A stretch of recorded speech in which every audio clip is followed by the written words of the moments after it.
Hi friends, welcome to my YouTube channel veterinary visit. Friends, जैसा कि आप सबको मालूम है कि ईद उल जुहा में अब कुछ ही दिन बाकी हैं, तो कुछ फ्रेंड्स मुझे टेक्स्ट कर रहे थे कि काइंडली आप एक ऐसी वीडियो बनाएं जिसमें आप ये बताएं कि कुर्बानी के लिए खरीदे जाने वाले जानवर को हम किस तरीके से चेक कर सकते हैं। तो फ्रेंड्स, इस वीडियो को आप कंप्लीट देखें। इस वीडियो को अगर आप कंप्लीट देख लेंगे तो आपकी एक बहुत अच्छी अंडरस्टैंडिंग डेवलप हो जाएगी कि किस तरीके से आप अपने जानवर को चेक कर सकते हैं। बात शुरू करते हैं कि कौन कौन से ऐसे जानवर हैं जिनकी कुर्बानी की जा सकती है। तो 5 किस्म के ऐसे जानवर हैं जिनकी कुर्बानी की जा सकती है: भेड़, बकरी, गाय, भैंस और ऊंट। इनके नर और मादा दोनों की कुर्बानी की जा सकती है, लेकिन जंगली जानवर जैसे कि हिरन वगैरह या फिर नीलगाय वगैरह, इनकी कुर्बानी नहीं की जा सकती। अब हम बात करते हैं कि इस्लाम के मुताबिक जानवर खरीदते वक्त किन बातों का ख्याल रखना चाहिए। तो सबसे पहली चीज तो ये कि जानवर बिल्कुल भी अंधा ना हो। दूसरा ये कि उस जानवर का 1/3 कान का हिस्सा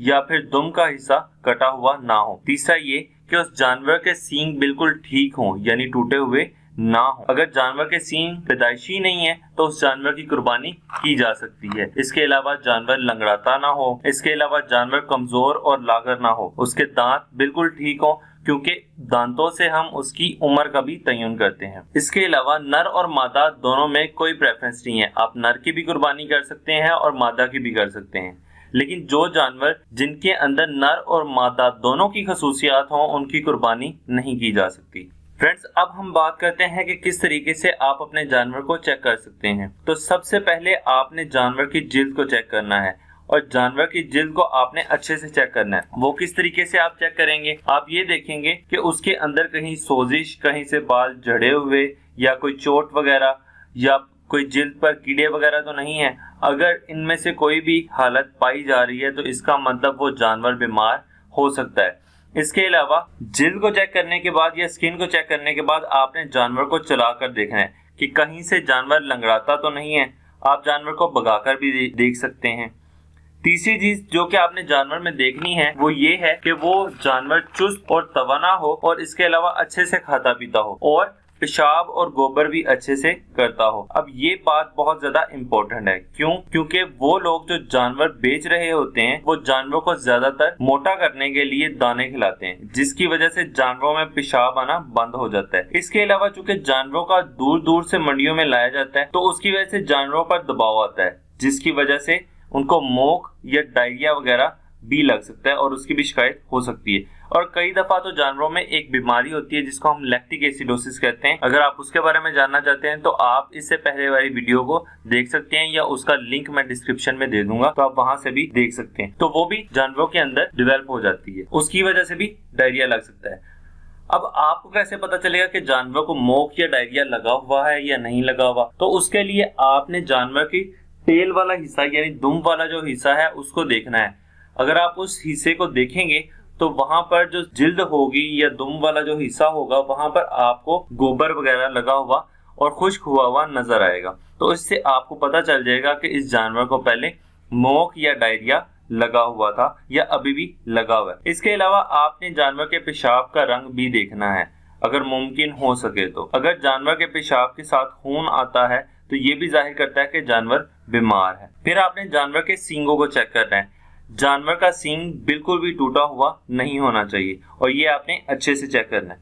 फिर उसके बाद आपने जानवर के कान चेक करने हैं। अब कान को आपने देखना है कि वो कटा हुआ ना हो। और इसके अलावा अगर आपने ये चेक करना है कि जानवर को सुनाई देता है या नहीं, तो उसके लिए आप क्या करेंगे? आप जानवर को पुकारेंगे या उसका नाम लेंगे, तो क्या होगा कि वो कोई ना कोई रिस्पॉन्स शो करेगा। और जब अगर वो कोई रिस्पॉन्स शो करे तो इसका मतलब ये है कि जानवर के कान बिल्कुल ठीक है। उसके बाद आपने जानवर की आंखें चेक करनी है। आंखों को चेक करने के लिए आपने क्या करना है? सबसे पहले आंखों का रंग देखना है। मतलब आंखों का रंग अगर उसके ऊपर कोई गुलाबी कलर की या फिर नीले रंग की झिल्ली हुई, ठीक है, तो इसका मतलब जानवर की आंखें खराब हैं या वो देख नहीं सकता। तो इस चीज का आपने अच्छे से ख्याल रखना है। इसके अलावा किस तरीके से आप आंखों को चेक कर सकते हैं? आप जब अपना हाथ उसकी आंखों की तरफ बढ़ाएंगे तो उसके नतीजे में जानवर अपनी पलकों को झपकेगा। तो इससे भी आपको पता चल सकता है कि जानवर सही तरीके से देख सकता है या नहीं देख सकता। फिर आपने जानवर की नाक को चेक करना है। अगर जानवर का नाक गीला हो तो वो ये जाहिर करता है कि जानवर सेहतमंद है। इसके अलावा आपने ये देखना है कि जानवर के नाक से किसी किस्म का कोई भी डिस्चार्ज वगैरह जैसे कि बलगम वगैरह या फिर खून वगैरह या पानी वगैरह तो नहीं आ रहा। अगर ऐसा कुछ है तो इसका मतलब ये है कि वो जानवर बीमार है। फिर उसके बाद आपने जानवर का मुंह खोलकर चेक करना है। जानवर के मुंह का आपने अच्छे तरीके से मुआयना करना है। उसमें देखना है कि कोई छाले वगैरह या मुंह के अंदर कोई जख्म वगैरह या इस तरह की कोई चीज तो नहीं, या उसकी जुबान नीली तो नहीं हुई। तो ये आपने अच्छे से चेक करना है। अगर ऐसा कुछ है तो फिर भी जानवर बीमार हो सकता है। फिर उसके बाद आपने जानवर के दांत चेक करने हैं। आमतौर पर जो कुर्बानी के लिए जानवर खरीदा जाता है वो 2 दांत वाला या दोंदा जानवर होता है।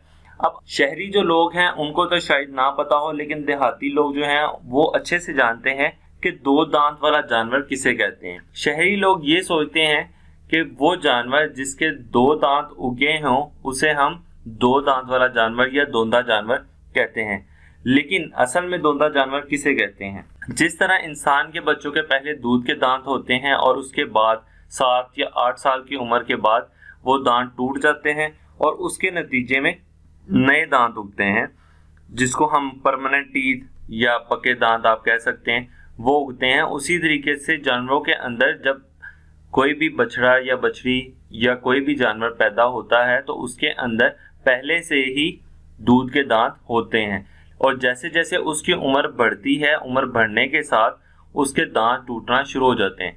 अगर जानवर के पहले 2 इंसाइजर यानी पहले 2 सामने वाले दांत जो दूध के दांत हैं वो टूट जाएं और उसके नतीजे में पक्के दांत या परमानेंट दांत निकल आए तो उस जानवर को हम दोंदा जानवर कहते हैं। अब ये जो उम्रें हैं ये वेरी करती हैं या डिफरेंट है हर जानवर के लिहाज से। अगर आप भेड़ या बकरी की बात करें तो कम से कम उसकी उम्र 1 साल तक होनी चाहिए। गाय और भैंसों की बात करें तो उसकी उम्र कम से कम 2 साल होनी चाहिए, जबकि ऊंटों की उम्र कम से कम 5 साल होनी चाहिए, तो फिर वो कुर्बानी के अहल होते हैं। जब आप ये सारी चीजें चेक कर लें तो फिर उसके बाद आपने जानवर की टांगे चेक करनी है। आपने उन पर देखना है कि कोई जख्म वगैरह तो नहीं है जिसकी वजह से वो लंगड़ाता हो। आपने इस चीज को अच्छे से कंफर्म कर लेना है। फिर उसके बाद अगर जानवर मादा है तो उसके थन जरूर चेक करने हैं आपने कि कोई थन कम तो नहीं है या कटा हुआ तो नहीं है, क्योंकि ये भी बहुत ज्यादा इंपॉर्टेंट है। अगर कटा हुआ थन होगा तो कुर्बानी नहीं होगी। इसके अलावा आप ये देख सकते हैं कि जानवर खींच कर सांस तो नहीं ले रहा। अगर खींच कर सांस ले रहा है तो इसका ये मतलब है कि उसके फेफड़ों में कोई मसला है। अगर आप एक ऐसा जानवर खरीदते हैं जिसको आख्ता किया गया है या खस्सी किया गया है तो आप ये जरूर चेक कर लें कि उसको ताज़ा तो खस्सी नहीं किया गया, या फिर ये कि उसके अंदर कोई रेशा वगैरह तो नहीं बना हुआ। आपने ये चीज़ें अच्छे से सारी की सारी देख लेनी है। मुझे उम्मीद है जब आप ये सारी की सारी चीज़ें एक जानवर के अंदर चेक कर लेंगे या देख लेंगे तो आपको कुर्बानी के लिए एक अच्छा जानवर मिल जाएगा। उम्मीद है कि ये वीडियो आपको बहुत ज़्यादा पसंद आएगी और आपने इससे बहुत कुछ सीखा होगा। अगर आपको कोई सवाल है तो आप हमें कमेंट में बता सकते हैं। इसके अलावा लाइक कीजिए हमारी वीडियो को और शेयर कीजिए इसे दूसरों के साथ, और सब्सक्राइब कीजिए हमारे चैनल को। Thank you very much.